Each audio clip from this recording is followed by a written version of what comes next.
on the side rail. I mean, when you call something a project, of course, it means that it's something that's going to start and that's going to end, and that's it. But it's part of a kind of a deeper query, at least for some of us who are here, who are trying to figure these things out and work with these things.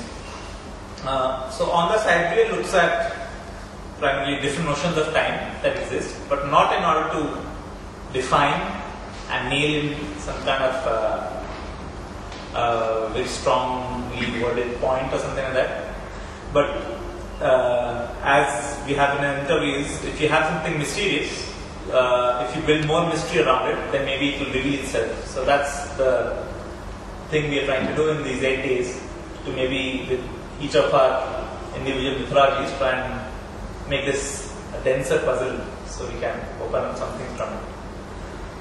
So this interview is with Dr. Kusumdhar Prabhu, who is a Jungian analyst who works from Bangalore, and I've been conversing with her across the last few weeks.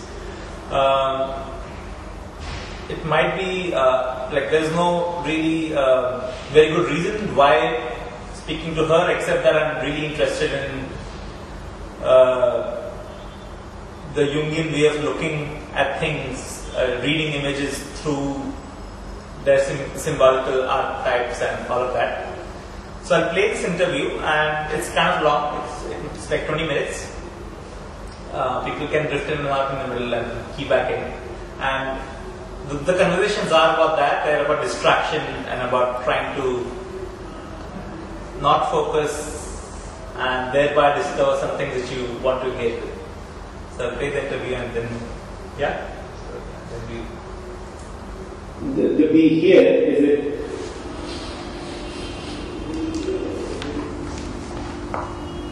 So I remember speaking to you about this, what I had in mind, and it triggered some things, and so I was speaking of this disconnection that can happen in people, that can happen in moments to allow you to snap out of clock time and withdraw into your personal, internal, the story of your own mind, the time of your mind, which might be eternal or which might be very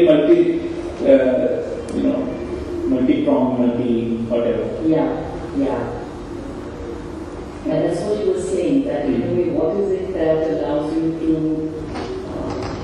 step away from clock time?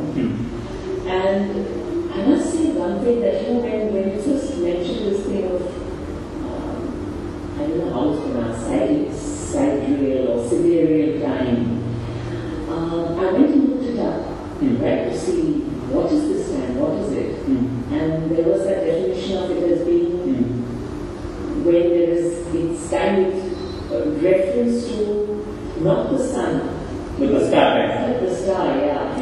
So that also was, that also triggered off a lot of things.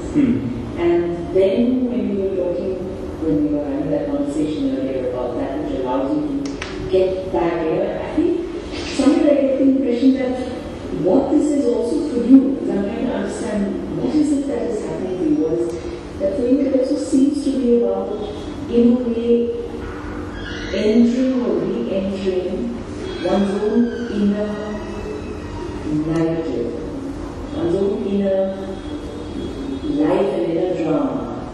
And that part of it that is related to time, the way that time plays a part in that inner drama.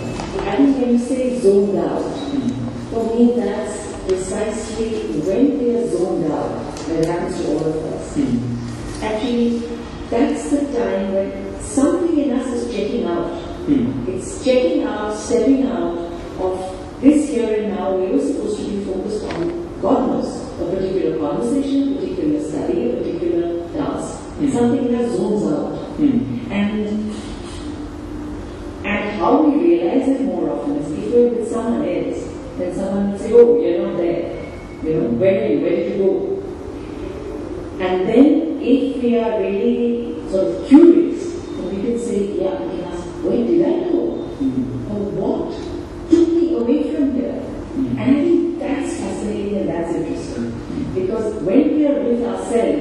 the zoning out also happens. I'm supposed to be reading a book, and it's only about 2 minutes later that I realize I've not read one word of what I was supposed to be reading. But something was directing me to read it, but something else had its own agenda. I said, sorry, I'm not interested. So that curiosity, that really following, where is this taking? Yeah, and also in relation to the popular mantra of be here now, Yes. but be where. So in sense, the be here, is it the here, is it this chair, and the now, is it this dot on the clock, or is it my inside time and my inside space? Yeah, that is good. That is good. Because you're right. There is very much, it has become a mantra, and it's become a mantra in the way it's become that sort of unthinking, feel-good thing that you say, be here now, as if that were a guarantee of being present. And I think what you're saying is, what do you mean by here and now? What is this here and now? And put that here and now, that present, also is something that is present, but that has nothing to do with clock time or this chair. You're sitting in the chair, I'm sitting in my place, but it's not this here. I'm sitting, could I be sitting somewhere else in this time? And I suspect you're right. I think be here and now has to be really, where am I here and now in terms of something else? Am I in, where am I?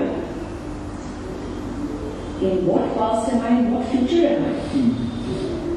So, yeah, you're right, because it becomes this sort of very, in a way, mindless, automatic way of saying, be here, be in the here and now.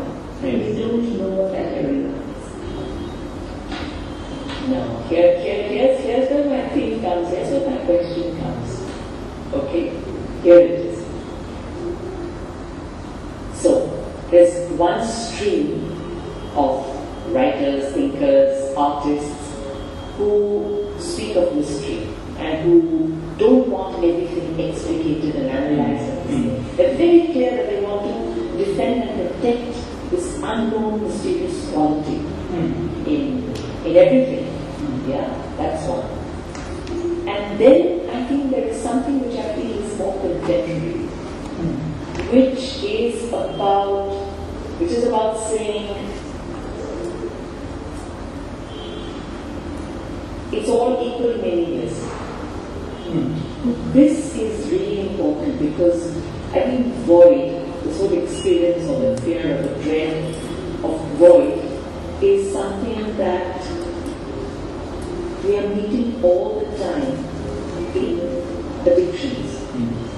Because addictions are basically, as I say, that around this void. They are plugging the void. And if you look at any addiction, whatever the addiction is, whether it's TV, whether it's food, whether it's alcohol, whether it's any form of activity that is used to plug a void, it is around that. It is that tremendous, it's that fear of that, oh my God, if I stop doing what I'm doing, if I stop eating or if I stop drinking, then I will fall. And my suspicion is that somewhere the fear is not of falling and finding that there is nothing. There is a fear of that also. I think what is more frightening is falling and finding there is something. Is this these worlds which exist, yes, but somehow are not connected? There are no bridges. No, there are no bridges. That's where the difficulty is. Because if there are no bridges, then it can start becoming slightly pathological. Right.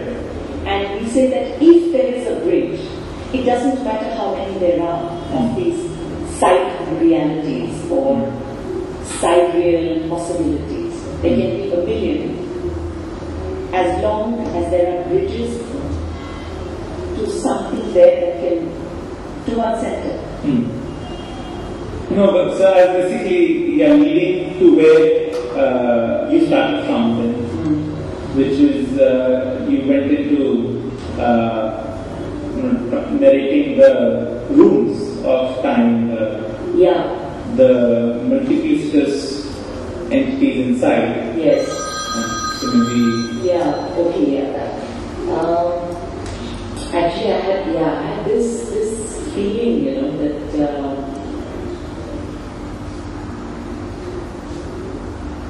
And you used to say that our personality or our psyche, it's a house with many rooms, and we don't know all its inhabitants very well. What I find restricting about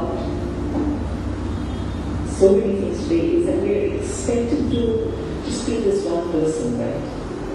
And I think this idea that our psyche is layered, therefore we ourselves we live in so many of these layers, our existence is in so many of these layers in us. There's a historical layer, there is there's a whole archaeology there, so we have to be in a way like really honoring each layer of that time within us. So going back to the rooms, how do you think one could take a walk in these rooms willingly? I think you have to have a very, very, very solid ego to do that. I think anyone who's in a really bad state, like really not doing so well or fragile in that way, in a certain way, should not do that. But I'm just thinking distraction sometimes is wonderful. Because when we are being distracted, then it's like something's pulling at our consciousness, pulling us away from something. And most of the time, what we're told we must do is be very focused and continue with what we're doing. But I think here is where your idea of sideways, when you're playing on that word and using it in that sense of another reality, is if I turn my attention and focus and say, what is distracting me? Then I get a chance to sort of look and see how. Because then something speaks. Then that other time, or that other self is pulling and saying, look, it can be saying anything. It can be saying, oh, look at that butterfly. Or it can be saying, what about that guy that you were supposed to buy? I don't know, whatever, but I think this is good.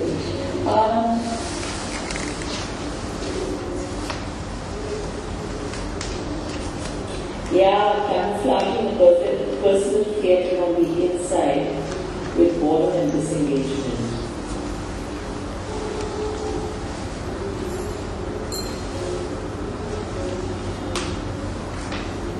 I think this is the other thing that we are facing now.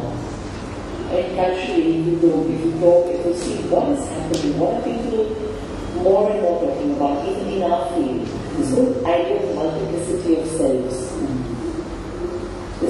So it's becoming more and more normal. I mean, quite apart from saying there's a multiple personality disorder, which is the DSM category thing, there is the notion that there is a multiple, we are many things, we are many people, and that is just the way it is. That is a given now. And whether it is psychotic or healthy depends on the relationship we're going to form with those selves. So here actually, there is a real theatre inside. So what you're saying is it's more and more a given that these multiple selves exist. Yes. And it is in a way not necessarily packaging. No, it is not. And actually, right now, what I'm interested in really and what I'm pursuing is I'm looking at the brain, I'm looking at neuroscience, I'm looking at what's happening there. And the experiments that they're doing there, and this fascinating Prayas, is that they've tested people, they've screened what is happening in their brains when there are two selves. One is a traumatized self. Now they do this in connection with trauma, but this could be connected. So there is a self that was traumatized, that is then being separated and kept away from the normal everyday personality, who is unaware of the trauma. And they show that these two selves, at least two, there can be more, but here's what they do, these two, these can live together and manifest two completely different autobiographies in terms of electrical and chemical activity. Because you're measuring, so when the traumatized self and that autobiography comes into the limelight and they measure that, then the whole emotional part, which is highlighted by what is it, how do you know that these experiences are being relived? Because certain parts of the brain go lighting up because there's intense chemical and electrical activity they're showing that great emotion is happening, right? That self gets activated. Then they switch off and they come back to the self that is the normal everyday self. Perfectly normal when they describe the same data as presented, the same trauma, but because that self is unaware of it. No. This is another person, this is another autobiography. So you can have several sets of autobiographies. After a conversation this morning on the phone, I was just thinking, that what happens today is we tend to get, either we are prisoners of this time, this clock time, this here and now, in a very imprisoned, constricted way. Or then you have the people who live in eternal time. But those people live only in eternal time, and they live only in that world of archetypes. They are insane. They are the people who will either they manage to hide it very well, or they end up in mental hospitals. And I think for us, what we have to do is somehow live in both. Because if we live only in this world, we're very bored and we're very neurotic. We become neurotic if we don't get that sense of the other world and how we are actually connected to it. Jung said was that, the way he explained it was that in what he calls the archetypal world, there is no separated space and time as there is here. It's as if everything was there. The past was there, the present was there, the future was there, it's all there. So if that steps into my human frame, my limited human frame, I get that sort of blast of eternity in a way into me, then in that feeling there is a sort of knowledge there is an objective knowledge, and it just passes through me for a bit.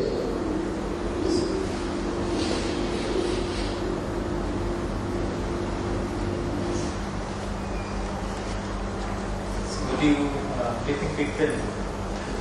Yeah, if there's questions about this, then sure. We can. So there are some things which.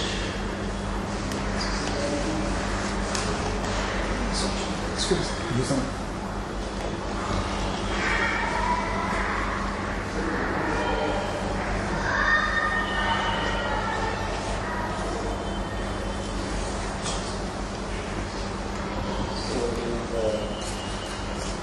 Some time to reflect on this, or we should move on to the next thing you want to share with you this evening? I'm sorry, I came in late. Who was the speaker? So this was an interview that I've been conducting, like I've been doing across some weeks with Dr. Kusundar Prabhu. She's a Jungian analyst in Bangalore. So why her? It's because of her specific positioning in the way she reads situations and images and words through the Jungian language of reading symbols and dreams and images.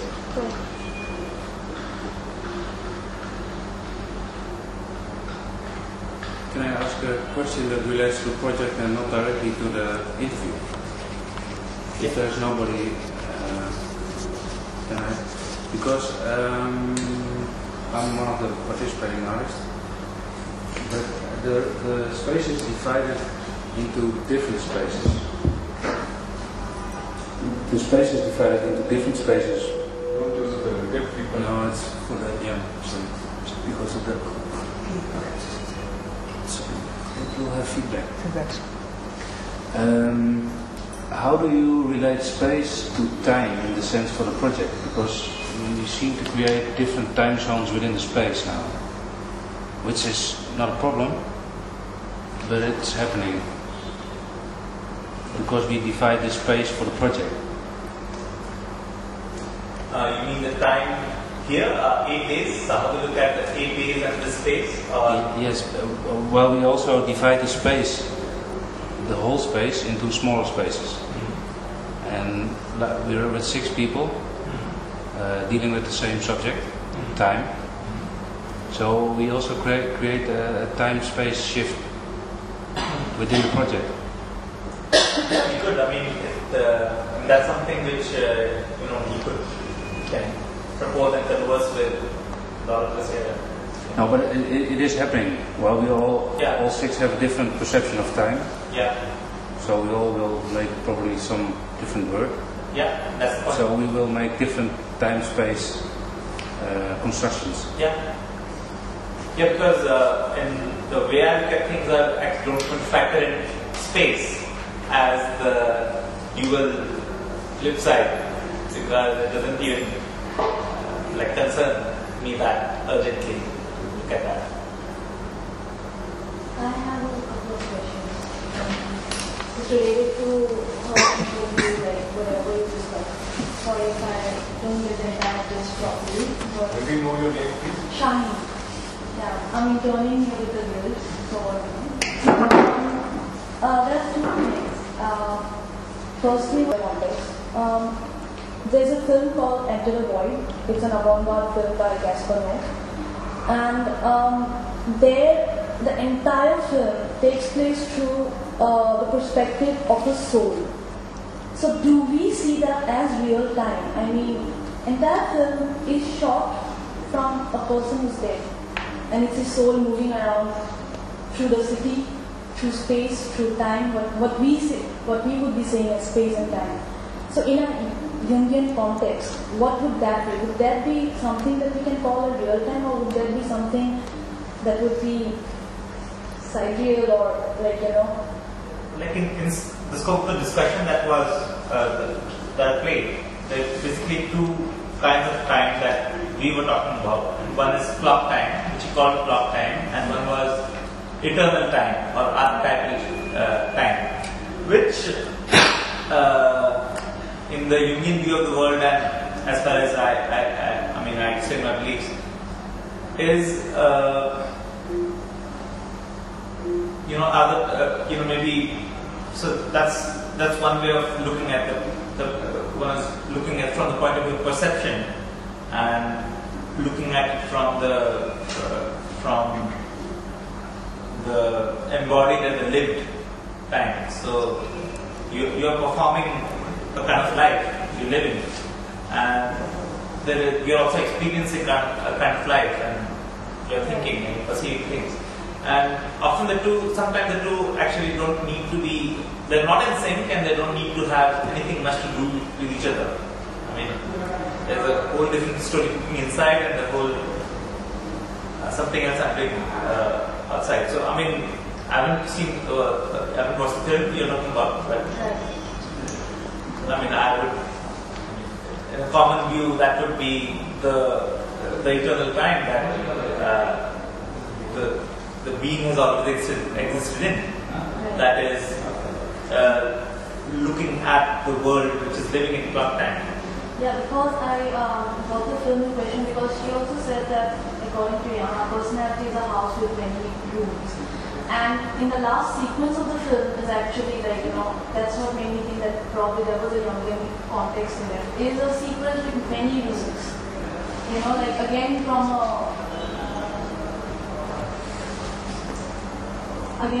the point of view of a soul, spirit, whatever entity you call it, many rooms, people engaging in activity.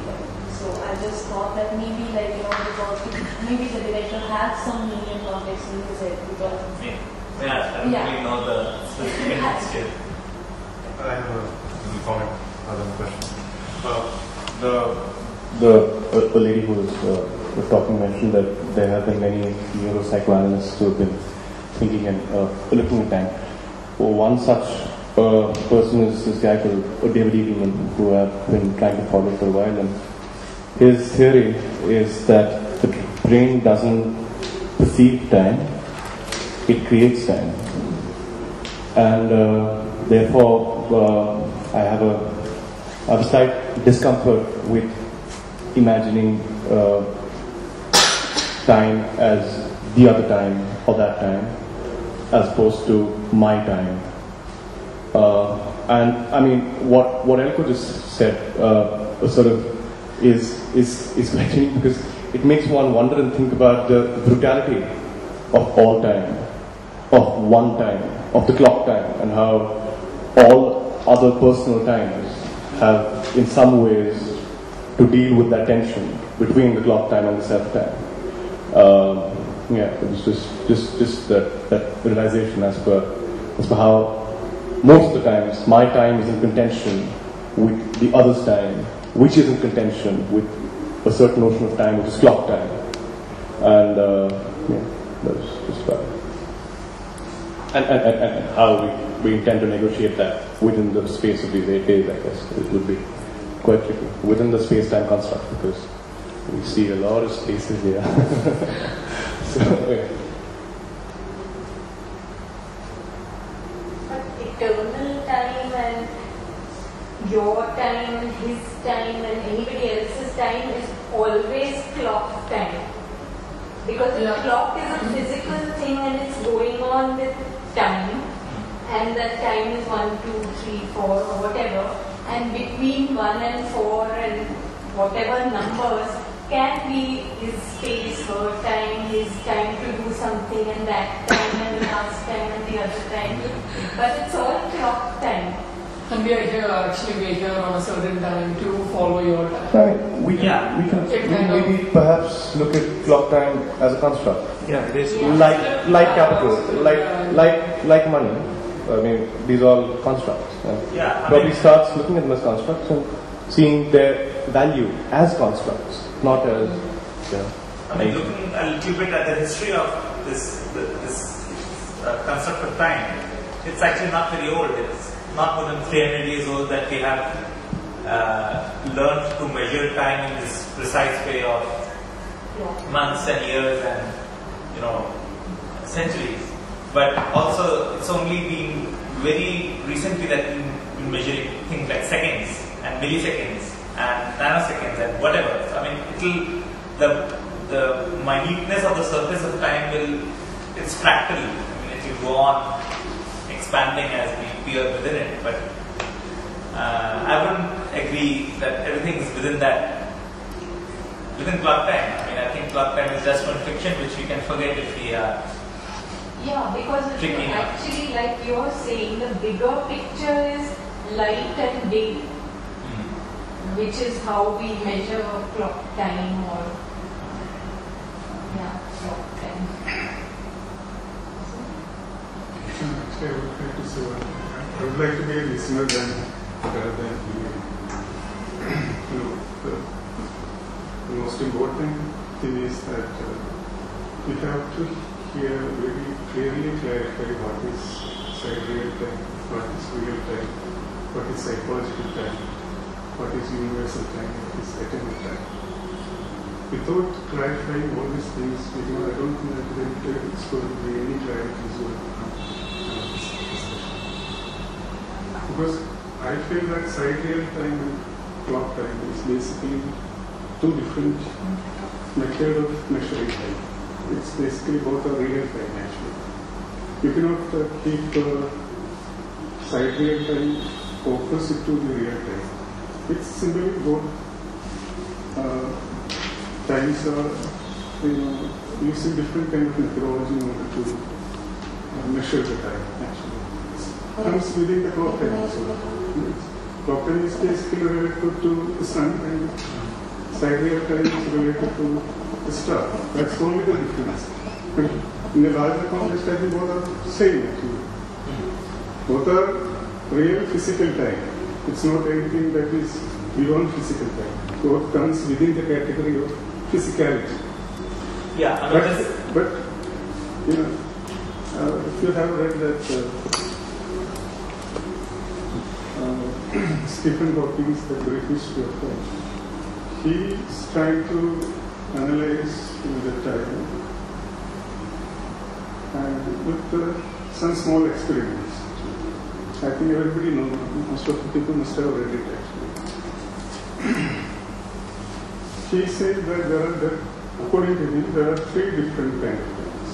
One is psychological time, and the second is physical time, which is called as thermodynamic time. And the other is third one is the universal time. He says each one has a specific direction. He calls it as arrow of time. So, in order to say what is physical time, he simply says that, for example, if you keep a ceramic cup on the table and you let it down, fall down, so what will happen? He says that the ceramic cup will break into pieces. And if you collect all the broken pieces from the ground and put it into a small box, we shake it, then all the broken pieces will again further get into more and more pieces. It's in the process of getting more and more fragmented. So what he's trying to say is that in this physical time, the broken cup never jump back to the table, nor all the broken pieces come together and form a cup. It never happens in the physical time. So the physical time has a very definite definition, that it has a specific direction. It is in the process of from the complete cup going into the fragmentation. It's a process of fragmentation, basically. It has a very definite direction. It's always in the process of fragmentation. It never turns back. And then he relates with the universal time, which is big. Then he connects with the Big Bang theory and all that. He said, even there are a lot of ideas about the universal time, like with Big Bang, the time actually started. It's almost like a ray, which actually emitted from the particular point that's going on, continuously going on into the future.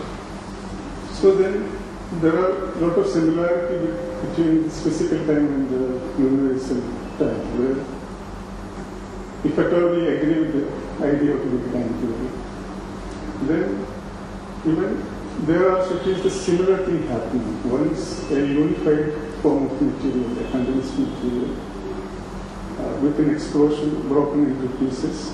And with that, the impact of that force of explosion, it's traveling from the place where it actually exploded. So the universe is in the process of expanding. So what we say about time, then time is basically a continuity of movement which travels from past to present and going into future. It's a simple definition of physical time actually. Then he's talking about psychological time. In psychological time, possibly there is a possibility of going back and forth, and it is multidimensional. there are different dimensions, different layers. You can jump from one layer to another layer, and it is completely random in order. But in the case of physical time, it is irreversible. You cannot reverse it. There is no possibility of reversing it. And that possibility of reversing only can happen in psychological time, through your memory, through your imagination. So, in that sense, even in the sidereal time basically doesn't mean side real. Yeah, I mean that's the way This cider means basically it's a Latin word. Star. It's a similar method of measuring time. Like it's exactly like sun time. There is no difference between them. Only there is a difference in the ratio. That is only the difference. Yeah. But it's real for the astronomers. For those who are interested in astronomy, they have to use the sidereal time in order to locate and trace the stars, which are quite far away. Yeah. I mean, I think more than approaching these things from the definitional perspective, I've been looking at them speculatively. So I just want to ask you whether you are using the term sidereal as a metaphor to say that it is not real. So I have, of course, been very fluid with the way I've used words, but sidereal time hasn't been what it is. So the starting point was that it is defined in one way in how astrophysicists use it, but it can be played with, can be appropriated for trying to fit poetically other unexpressed notions and attach it to it.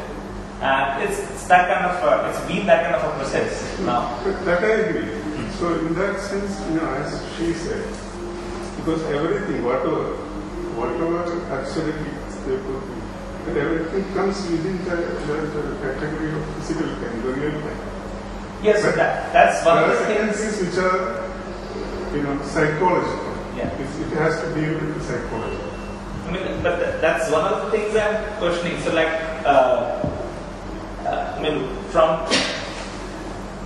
from lots of perspectives of time, from all kinds of vantage points, from physics to philosophy to lots of other like metaphysics, lots of things which have something to say about time. There's no consensus.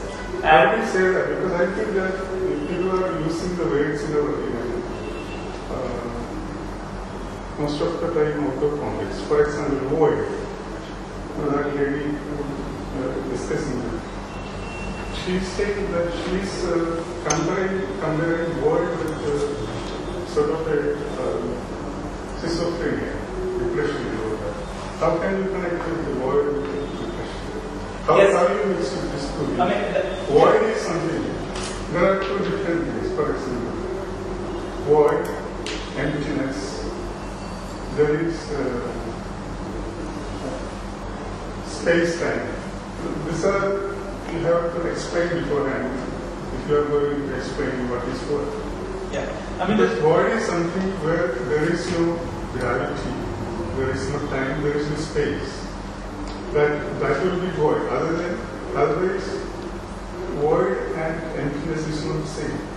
In a theoretical sense. Yes, but that's the beautiful thing I find about language is that, and especially in the discourse of time, it first started with thing that there are few linguistically defined terms that we all use, but we all kind of try and fumble with fitting different things into that frame. And void, in Dr. Kusum's perspective, is very clearly the experienced void of and the void of dream time in which you're falling in infinite. All those voids, because of course she's speaking from a very clear position in which she states time and space. Void and infinity is different. Void and infinity is not the same. Yes, sir. In definitional terms. But the definition has to be there. Otherwise, what are we going to talk about?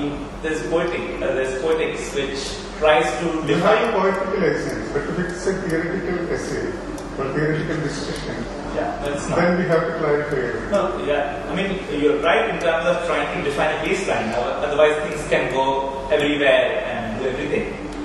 I mean, I understand that, but I mean, I believe the exercise to be speculative. But saying that, I mean, I'm also. I mean, I think I take terms in a little bit porous way, which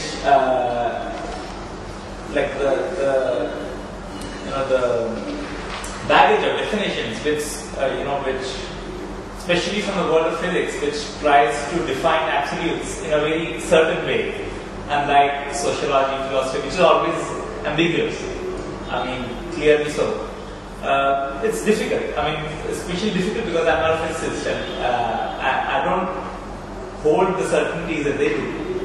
I think it's a little bit necessary to throw these things up in the air sometimes to just see if they kind of. Yeah, it's interesting. Poetic reasons, it's very interesting to discuss about that. If somebody wants to know clearly understand what we are talking about, for example, there is a state which you can call as no time, and there is a state which is timelessness. I feel that both are different. No time is something which there is no time at all, there is no sense of, there is no anything, any substance that is tangible or understandable, comprehensible or anything such. There is nothing like that. Timelessness can be something which some state, some form of time which is not limited to a particular dimensions of time. It can surpass certain limitations, certain boundaries defined by sense of time. Within the context of void, not within the context of no time. No time, there is no sense of feeling, no sense of peace. It's completely beyond your comprehension. So these things have to be clarified, because if you don't clarify, it's very difficult to understand what we are talking about. Yeah, I mean, I think the way I started was, I mean, I think my chosen direction is not to have in some definitions or ways of looking at things and try to be empirical about them, but to try and build deeper mystery around the things which are mysterious and see if they choose to very much. I'd like to add to what Sir said. I mean, when he spoke about timelessness within the framework of time, there's this book by Scott Adams called God's Theory, where he defines the time, where he says that time is defined by probability. Like everything that happens, like, how do we define? We are all particles in space, and everything is being defined by probability. So even time as a tangible entity, like as a physical tangible entity, is all because of probability. So would you like to say anything on that, like in the context of what we were discussing right now? I mean, I relate that probability to like in this classical view of time as a branching structure. So, I mean, when in the discussions of the arrow of time, there have been these ways, visual metaphors of thinking of time as a train going on a track. Things have been as an arrow and lots of things, but kind of an effort to build consensus around it has been to say that it's like a branching structure. So you're going, you're treading paths, but then at each path you're finding diversions. But the path you take and the path you don't take both exist, and infinitely so, in a fractal way. And in that sense, I would respond to what you're saying.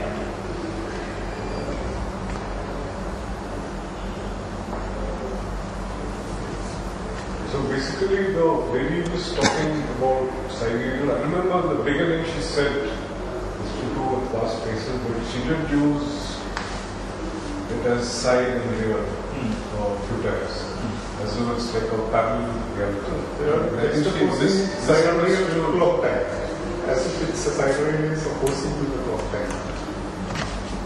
Yes, because in that I see a lot of flexibility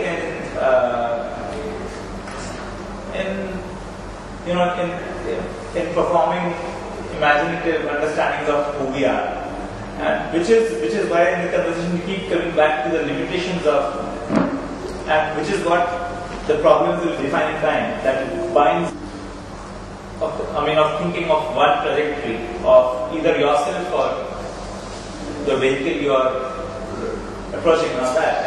And I think the struggle which everyone tries to fidget through and tries to adjust it is try to open that up so that the thing of role playing that we all do can become slightly more liberating and not as irreversible.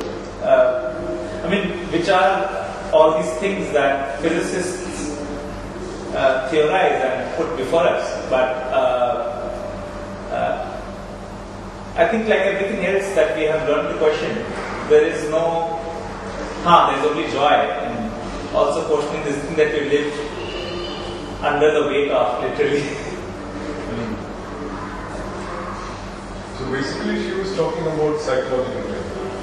In the framework that we put forward, basically she was talking with the framework. Exactly. Yeah, but don't use sidereal. Yeah, if you are using sidereal, make it more. It's physical, but the use of sidereal I think would be an appropriation at best.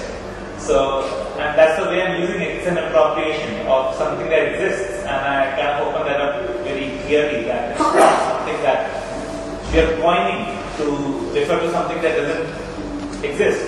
That's the only interesting space in a way for me, because given everything else is fixed, where do you escape to? You kind of tend to escape within and try and find some leeway. Yeah, so basically we're not scientists, no, we're artists.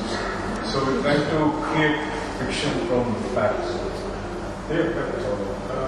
You're artists, you have the license to be so much creative. But in the case of whether you are an artist in the play facing, there is always the question of understanding. So in order to communicate something, then there should be a clarity, before which everything will be floating in the air.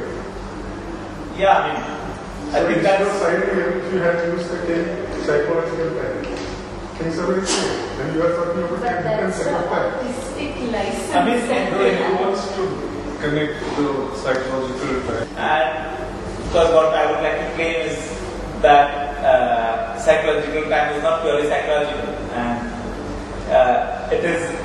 I would even say that that's the only thing that is there in as far as that matters. And the clock time is a fiction. So because in the world of physics there is a hierarchy. No, you can't say clock time is a fiction. No, I cannot say that, but I can. For example, you said sometime before clock time came probably 300 years before. Maybe this is Galileo. Galileo started the whole idea of landing pendulum. But it's something like you say that gravity never existed before Newton. Isn't it that very similar? No, he's talking about... Time was there. When there were only thing is that there were different methodology, different units in order to measure it. Time was there. The physical time existed even before 300 years before. Yes, the methodology differed. Yeah, different constructs exist to measure it, but also different social constructs exist to live it. I'm basically trying to say that there are innumerable liberties that we as humans take, and that gives us so much in terms of what we can imagine ourselves to do or get away with. And that has been the science of expanding the discourse of what human and post-human, all of those things are. And some of that maybe comes from not following certain things. But I'm not sure if I buy that hierarchy very clearly. you might want to put me in a burning building to see what song pleases me, but because I think the way we are living now in this network world, I mean, whatever world, but we tend to get away with or ignore or somehow become passive to what's happening in our physical, in our outside life. We can even tend to treat that as a backstory. And the only lever we sometimes have is knit fictions inside. And so for me that becomes a significant space. But which physicists don't allow me to perceive as a significant space, because they say a car is going to hit you when you're going home and you're going to die. So where is your significant space then?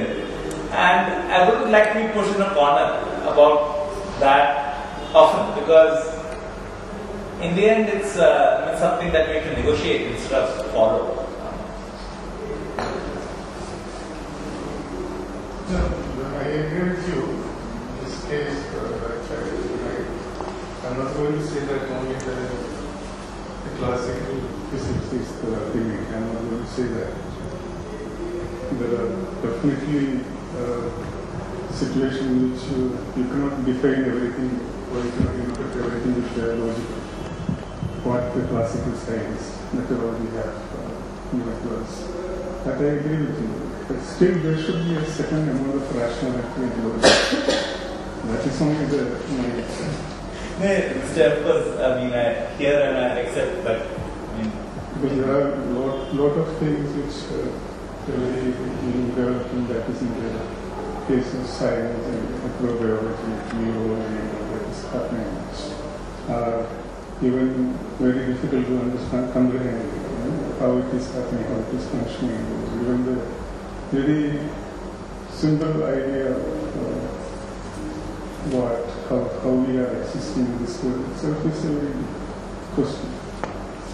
It's not, you cannot simply explain those things with the help of mechanical idea of the world.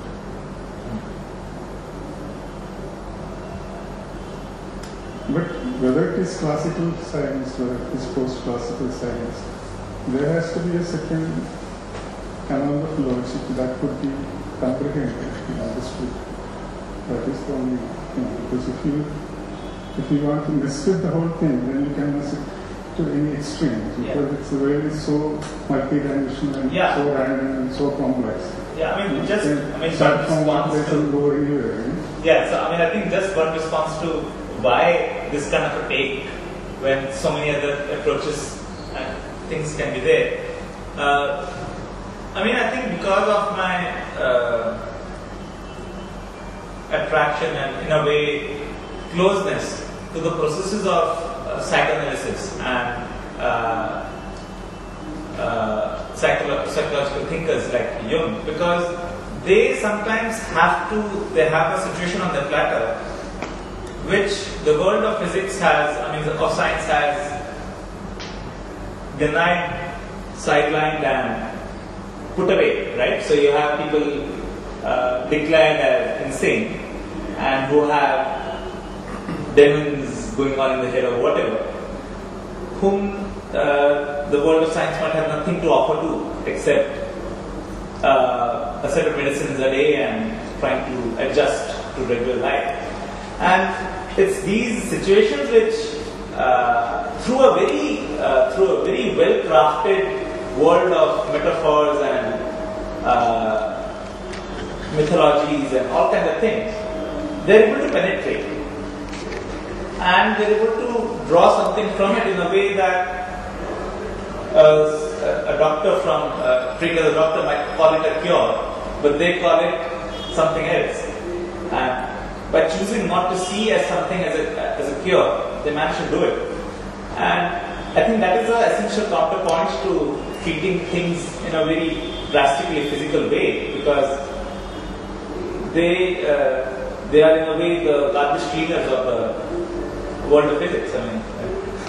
So whatever ends up breaking, they tend to try and work with in their own world of poetry and metaphors and mythologies, which again people don't accept. But which seems to penetrate through some things in ways, and that attracts me. That without a defined logic and with only scripted poetry, it is able to define a discipline through practice, and that seems to work with some situations. Would you say that Freud or No, of course, they had very consciously framed logic systems.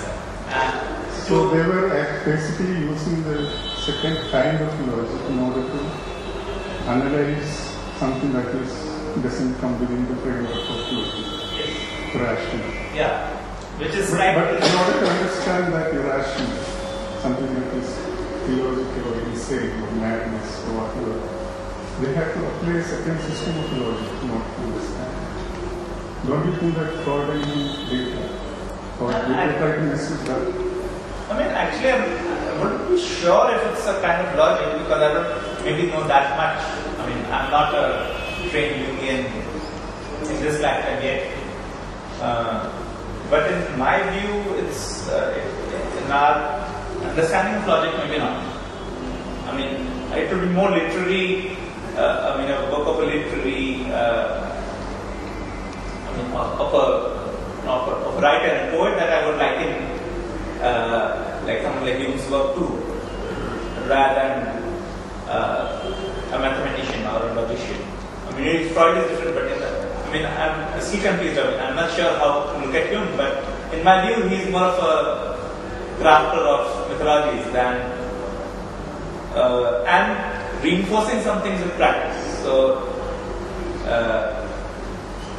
So there's craft in weaving fictions, and there is reinforcing of some things by practice and experience.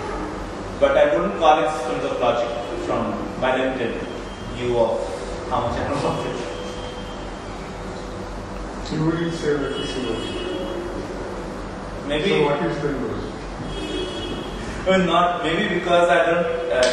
In what I understand of logic and what I understand of him don't stand in the same frame. So, for example, surrealist paint is like Dali. Surrealism is basically based on the rationality. You cannot interpret it completely. It's not defined why it happens. It's completely based on rationality and absurdity.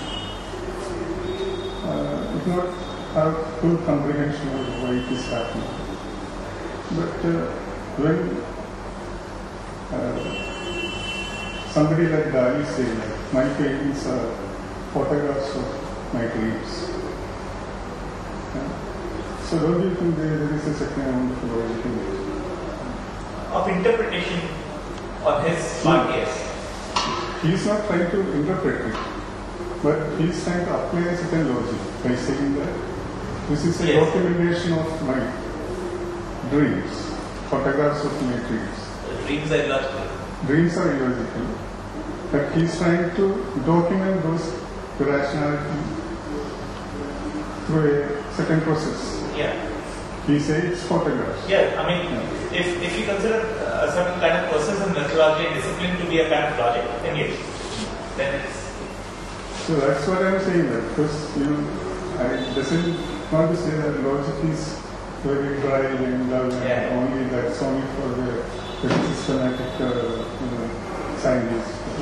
I will say that so logic is some kind of a method by which we are trying to understand a certain problem. Yes. So we are trying to use a certain methodology. Methodology is basically logic.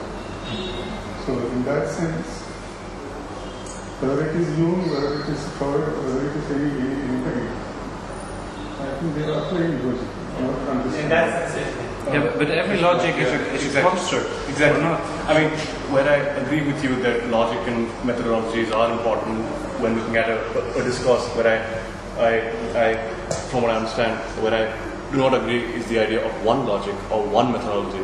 Yes. And I think that's what. I'm not saying that only one. And by that logic, that methodology can be so complex, but there will be a system why we are using that methodology. It's only a transparency. But that a system cannot be the absolute system. Any particular system of law. Absolutely. Then we are actually limiting it. Yeah. By limiting it, we are actually deferring, or we are actually moving away from the process of understanding something. Yeah, but I think that's the the one understanding of something. Yeah. So, yeah. But that's I think what we are arguing about, that there is not one understanding of time. There are many constructs of time.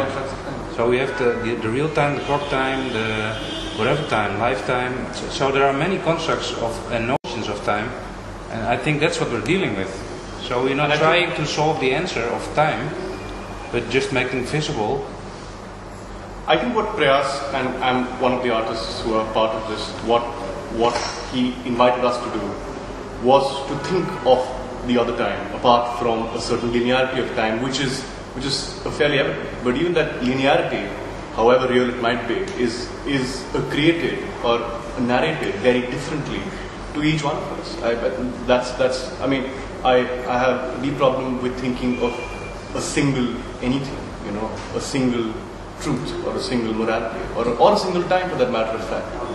So I completely agree with you. I'm not against that. I feel like what you're trying to talk about is a certain sense of clarity. Only the problem is a certain sense of clarity by which you feel that you have understood. You have to have a sense of that you have understood. I think clarity comes with engagement, So I think clarity isn't this moment to arrive at. It's probably, it's a process where sometimes it exists and sometimes it doesn't. And it's not a goal. Sure. He started by saying that you're trying to make mystery more mysterious and more ununderstandable, so that you can maybe it could lead to something. Is what would you start? Yeah, and that's something which, like for example, from alchemists, the practice of alchemists, that's what they did for a couple of hundreds of years, where they didn't understand how chemistry worked at all, and they layered the chemical processes. Alchemy might be discredited in science now, but I think this is the point. But the layer of what people they saw happening, and they saw that they could, and they projected layers and layers and layers of meaning on top of that. So from and stories and images and archetypes, and that's where Jung went to later to fish these things out and try to catalog them and try to build a way of understanding dreams. But in my view, that's what they were. Not in my view. In this view, that's what they were doing. They were, in a way, layering so many levels of mystery around what they understood very little about, and through that through the poetic connection that they could make, through that, they ended up learning a little bit more. Of course, till a point where the world of science kind of won up, and they could discredit this whole field because of its lack of conclusive deliverables which it could offer. But what went out of the window along with that was the huge body of literary practice that they had actually built. So when you, I've read a few, but I've been trying to understand a lot more. But when you look at that, it can't be measured in terms of its contribution to chemistry solely in the terms of what actual processes, formulas, techniques it offered, because it offered a much broader mythology, and that's what I was referring to. Yeah. But you want to use that method of making it more confused and not necessarily making it clear. I agree with you what you are saying. I completely agree with what you have said. Because, for example, there is a microbiologist, plant scientist, called Rupert Sheldrake. It's an interesting case, actually. He has been in India for some time. I think he was in Hyderabad for a long time. He stayed in some ashram and all that. He was very much into Indian philosophy, spirituality, and so on. But he was a very brilliant microbiologist, groundbreaking in a second sense. So he published one book called The Science of Life, Science of New Life or something. I haven't read the complete book, I have read the portion of it. So some of his talk in YouTube and things like so. You said that alchemy, chemistry doesn't explain everything. It's true, very much true. And also, in this book, he preface, in the introduction, he was mentioning about the experiment related to DNA, chromosomes, then it's almost reached the level where you can even, how the life forms, looking at it, horizon looking at it. When you reach the level where you can even formulate or rearrange the basic lectures of DNA, RNA. So in 80s he said that all this development happened in microbiology much later, 2000 around 90s. But when you do all this looking at this, he said that this is not going to take you anywhere. Because there is a lot of limitation. If you are going into dissecting and dissecting, in order to reach the minute level, the subatomic level, something that is called as the living corporeal life. You are not going to understand it completely. Because he said that when the scientists formulated there are this many of letters, basic letters in every DNA, of every medicine. So there are I am not sure, but there are 2,200 DNA for fruit fly. Jackfruit will be some thousands, I'm not clear about how exactly. So he thought human being is much more complex organism, organic being. So the human being must be having probably much more than that, maybe thousands or maybe lakhs of it. But the scientists finally find out that human something around maybe 2,000 or 20,000, I'm not sure. But later they found out this rice has more letters than human being. So what is the difference? So he said that there has to be some way of looking at it. Then he went on studying a theory which is called as morphic resonance field, which is, if you read his explanation of morphic field resonance, then it is almost like a philosophy which we talk about Indian philosophy, about law. You see that every living organism has a field of its own, and that field can be connected with similar organisms, and there are interconnections between the men and the animals. So he says that in order to understand that, you cannot directly jump into the field of parapsychology or kind of area you consider as pseudoscience. So he is picking up small area, which is, we have 2 or 3 books regarding that. He said that the dogs know when the master is coming home.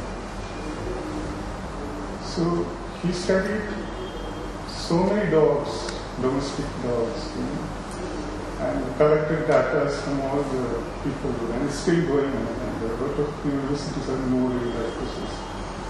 And even you can also involve with that studies, because we have a website where you can join and you can also incorporate, contribute to that studies. It's simply say that dogs, when the master comes home, generally the dogs goes to the window and start nearby. Even if the master comes by train or taxi or by walking, whatever time it may be, all the time the people who are in the home knows that if the dog goes to the window or the door or gate, they know that the master is coming. So he talked about a kind of a feeling, an extended feeling. It's called an extended aura, which connects all of us, whether we in the room or outside. In order to understand something that is termed as illogical and irrational and comes under the category of pseudoscience or poetics or whatever it may be. If I would like to read you a text as a poetry, I have no problem. I enjoy that. But if it is a theoretical essay, then you have to explain it. Then there is a question of methodology. There is a question of approach. I mean, at this point, at best, it's a proposition, and as like some of us here, or as we excavate some more information and experience, and maybe at some point some theory could be built. At this point, it's definitely not theory, because it doesn't have that what you're saying that data to either rely on or to be formulated from. So at this point, it's a proposition. It's a conceptual offering which can be argued with from multiple points of view at this point, because it's right there and it's sitting in a very vulnerable space. I'm sorry, I'm so critical about writing. No. I'm just to be a part of the whole discussion. Sorry, last time. But I really think that from talking through empirically and logically, I think human history can be traced through a series of speculations and accidents, and that's what I think is in our practice, and one should not forget that this discussion, the speculation is within the art context. It's not an academic discussion, and if it were to be an academic discussion, it would be of very different order. We are not arriving at one final, like this is it. I mean, at least I'm not. And I get the sense that others are part of the process and who've been thinking through the idea for a while, because we did have an earlier discussion group where there were minimal discussions and ideas were exchanged. I think I'm just speculating on a speculation, and I think writing serves as a trigger. Each of us just interprets it within our own practice. I mean, I think it comes down to these different knowledge systems and ways of creating knowledge. I mean, some methodology exists with some kind of conscious directing or conscious seeking, but some things are very fragmented and they still lead to some kind of knowledge. At this point in the world, there are people talking of artistic research and artistic knowledge creation methods, and if they call them methods, I don't know.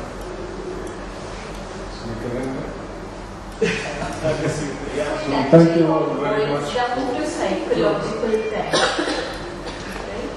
No, but unfortunately though, this show is meant to be about psychical time. So if we've been talking about psychological time, we have to drop the whole thing and start all over again. No, I liked one of the clear statements at the end of the long discussion. Saying that arrow flies. Time flies like arrows and fruit flies like bananas. It is very strong statement. Very complex. We talk about this multi way of multi-dimensional way of this problem. So thank you all very much for joining us in this discussion, and I hope you all come again tomorrow. Yeah. Tomorrow the artists will be presenting their works, I think. Yeah. Thank you very much. And then do some performances by Vyom, Mehta and Hemant SK tomorrow, which again try to speculate some more on what can be time. Thanks.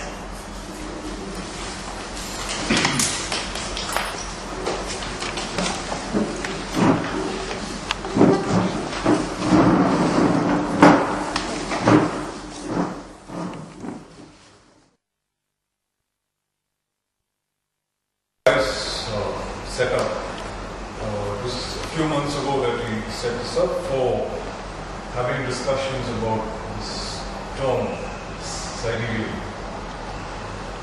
In the discussions, I felt that there was this osmosis happening. It's not just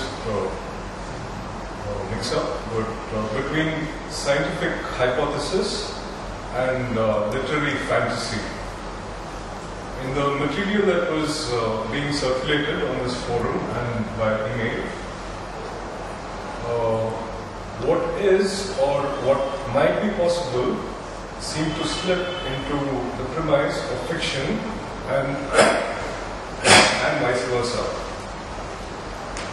Although this was meant to be a collective artistic undertaking, I felt bothered more by the fantastic takeoffs rather than the facts. Because I wanted to first get the facts straight. This is what Santhosh is trying to get us to do. Because we first need to understand the terms we've set out to deal with in its own plain light before setting our imaginations loose on them. It is necessary at least to draw a clear line between the two, facts and fiction. It turned out that it was not easy.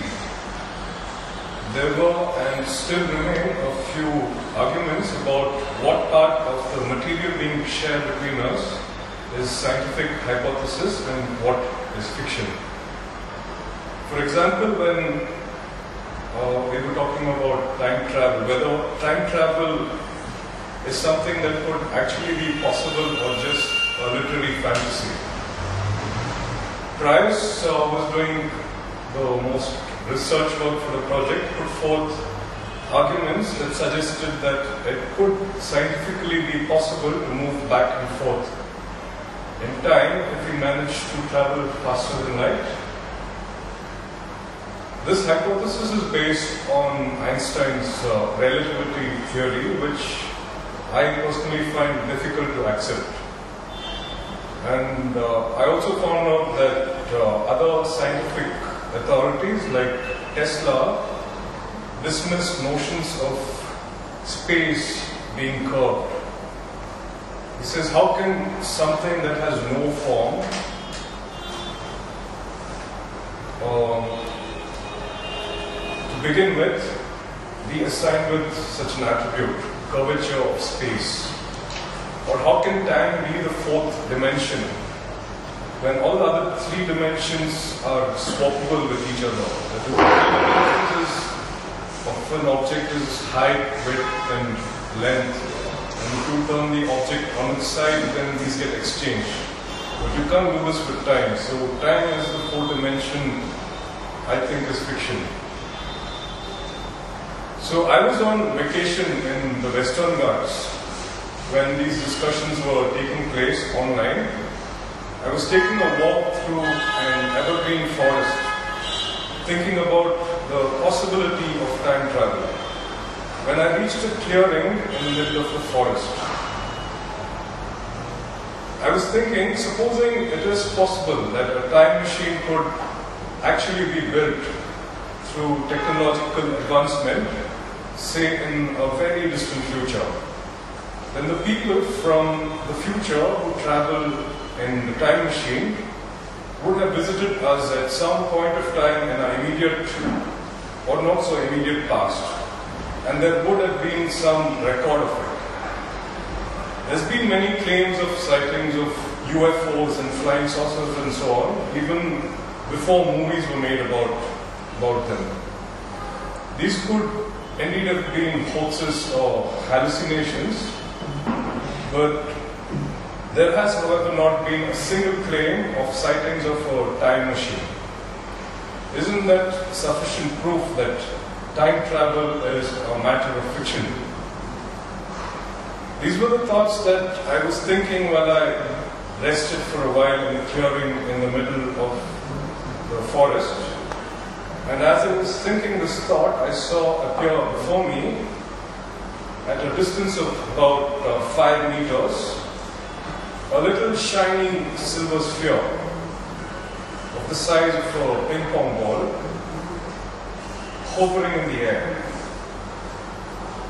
The sphere expanded to the size of a football and continued to expand till it was about 3 meters in diameter.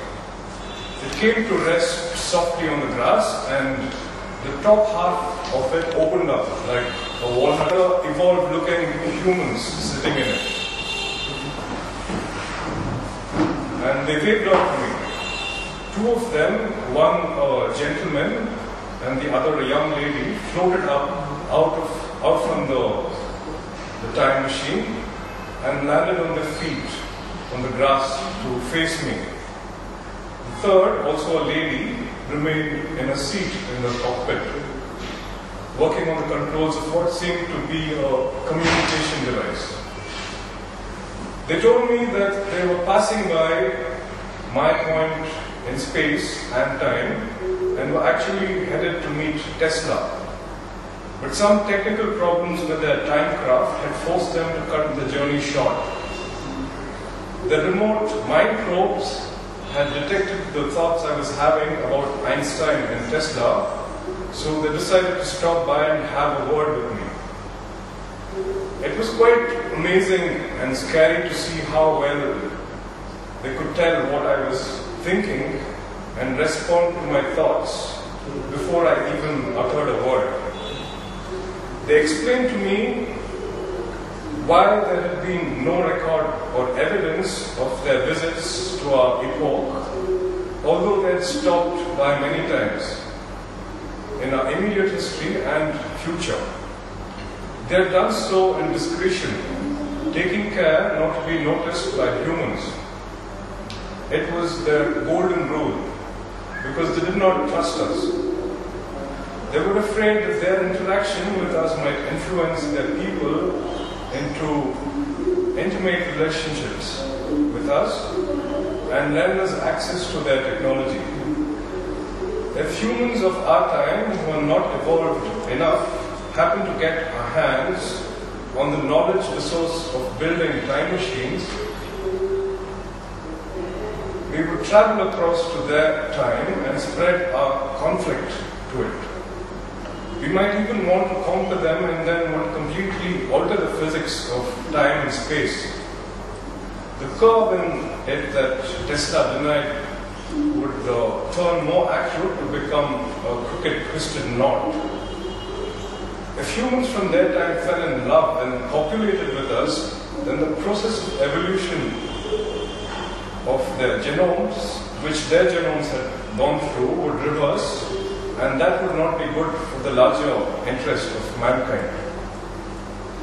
A question arose in my mind. I didn't have to articulate it. They had sensed it and proceeded to answer. But since none of you have the same telepathic powers, I must first tell you what the question was.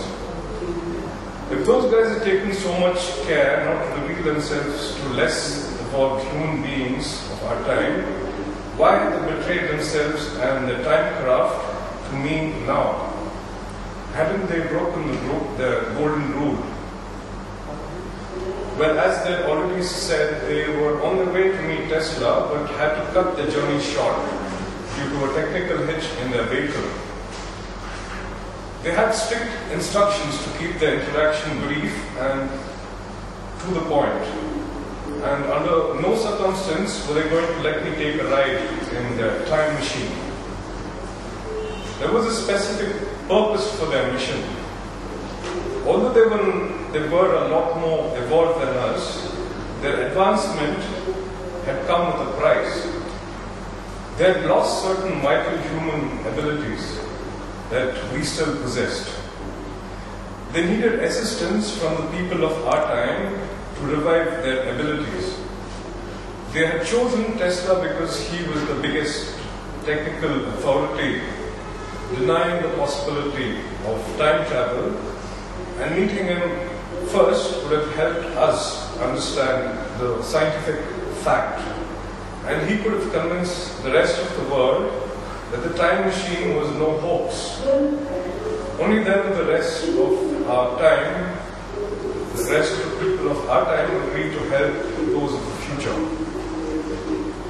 The couple from the future had not finished their explanation when the third person, the lady who was in the time machine, set off an alarm beckoning the couple to return to their seats immediately. The craft had been summoned back to their native time immediately as some crucial machinery in it was failing and it had to be taken back to the future in order to be fixed. Now, I hope this is not true, but the way in which the time machine vanished did not look good. It shrank to the size of a soccer ball and then emitted a greenish puff of smoke and imploded and vanished. The way that happened seemed like something could have gone wrong.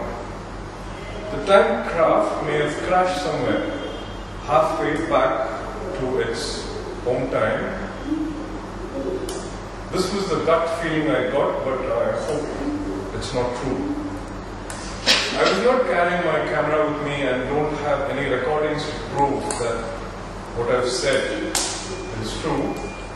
But what I do have is the little box that was ejected from the craft. It contained an audio message for me on how it could be installed and operated. I'm in the process of setting it up and hope to have it working for the show.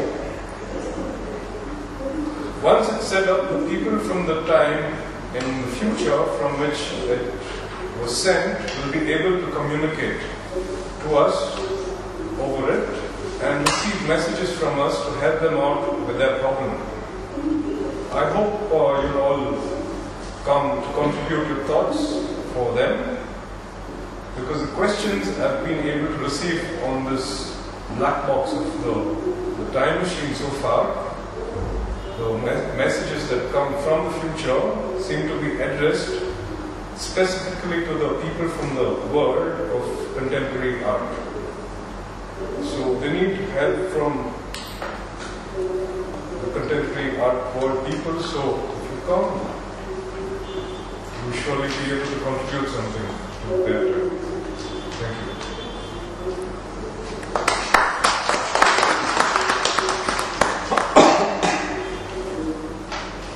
So, you have some accusations? Logic and the very first few days of the established.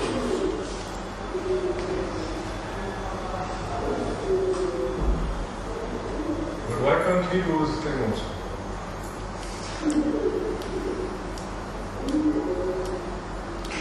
No, I don't still see because your experience. Would you say that it was real? What? The experience that you had, seeing the time machine, you say that is real experience? Yeah, obviously. Then I can see.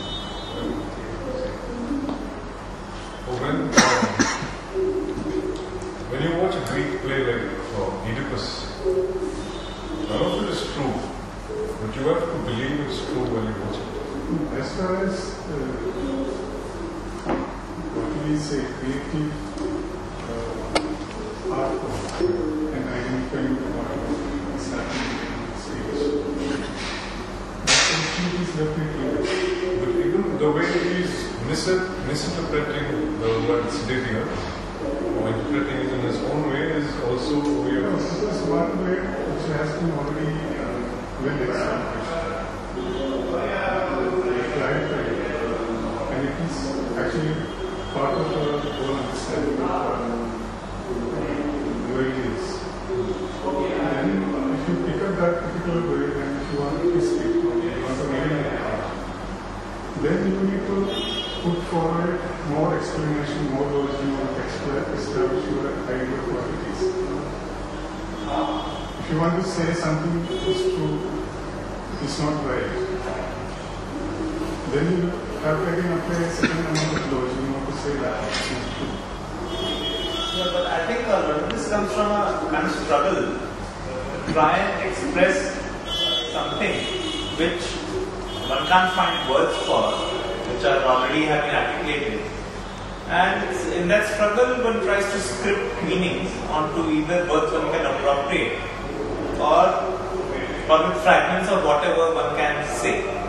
I mean, that process of struggle won't be very articulate or clear or structured, because that will happen in hindsight once that process has been walked, that path has been walked upon. But I think that struggle is valid in my view, because otherwise there is a hegemony of language that one has to accept, whether or not it is able to, whether or not it expresses what I feel and experience or not. But that process of defining and refining has to go on. If language does not meet my requirements. The thing is that if your reinterpretation of that particular way is something different than what is explained by others, then don't you think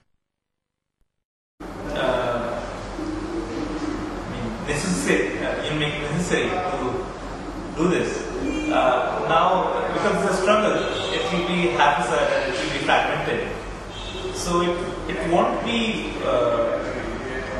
very graceful in terms of its mechanisms of doing this. But which might or might not happen, but if it might happen, it will happen in hindsight at some point where the struggle has progressed. Because when you're already in that,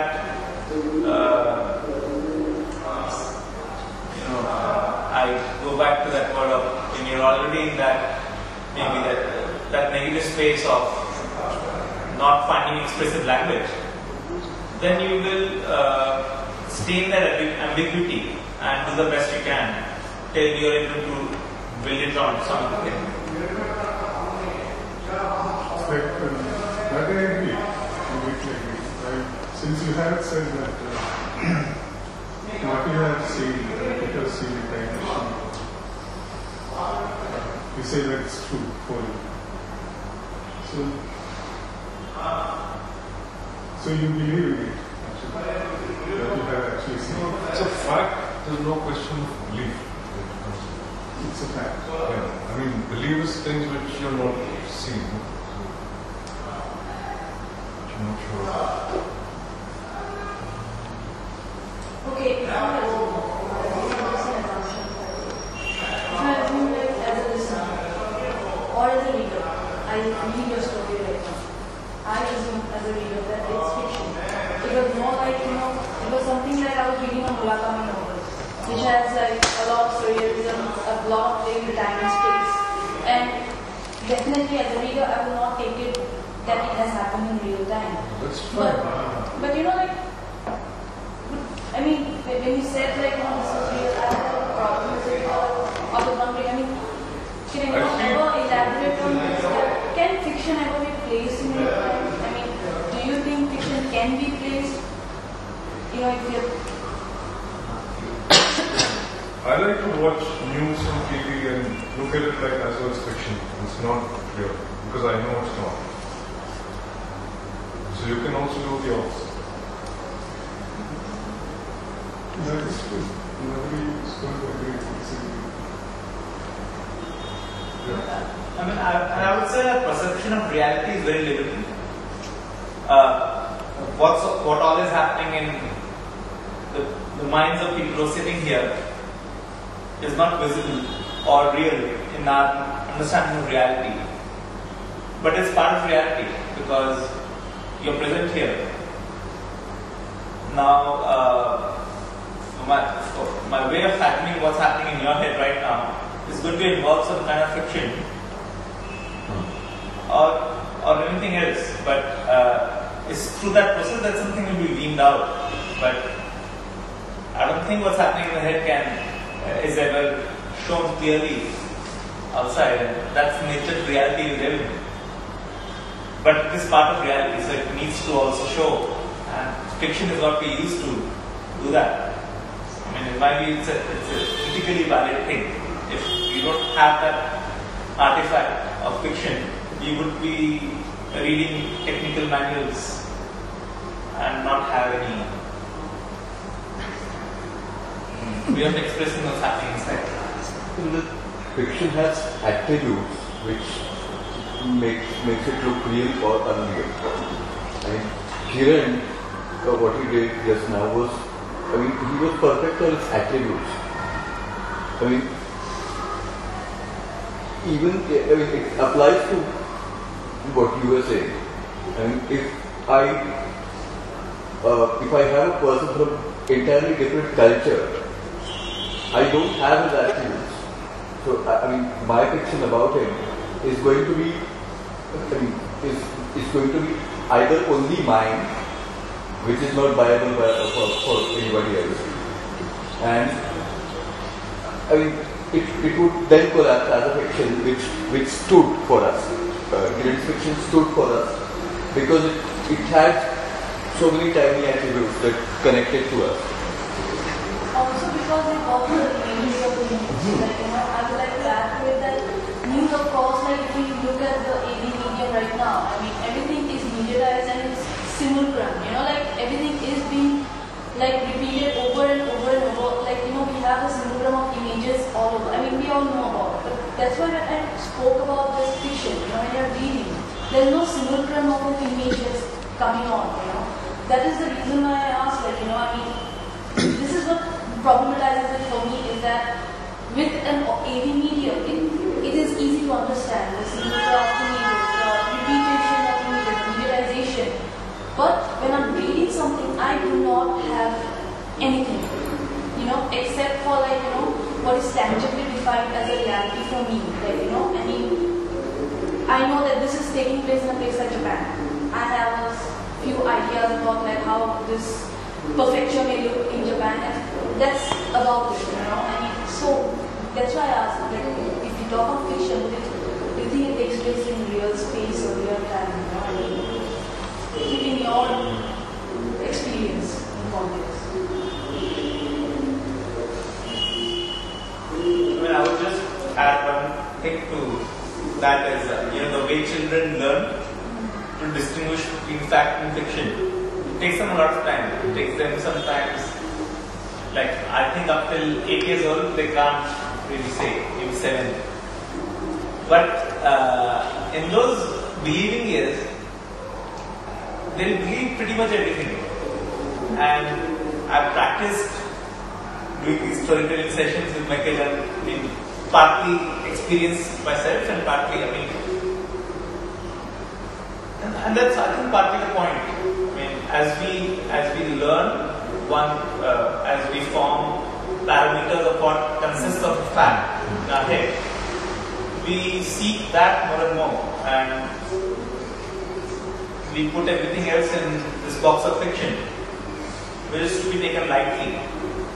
But that might not be a part of a development process as a socially embedded process, because if society doesn't have its belief facts, they can't make us do work.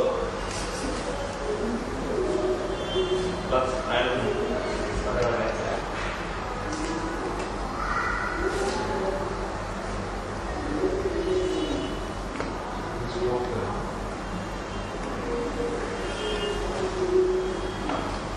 Second thank you. Second employee.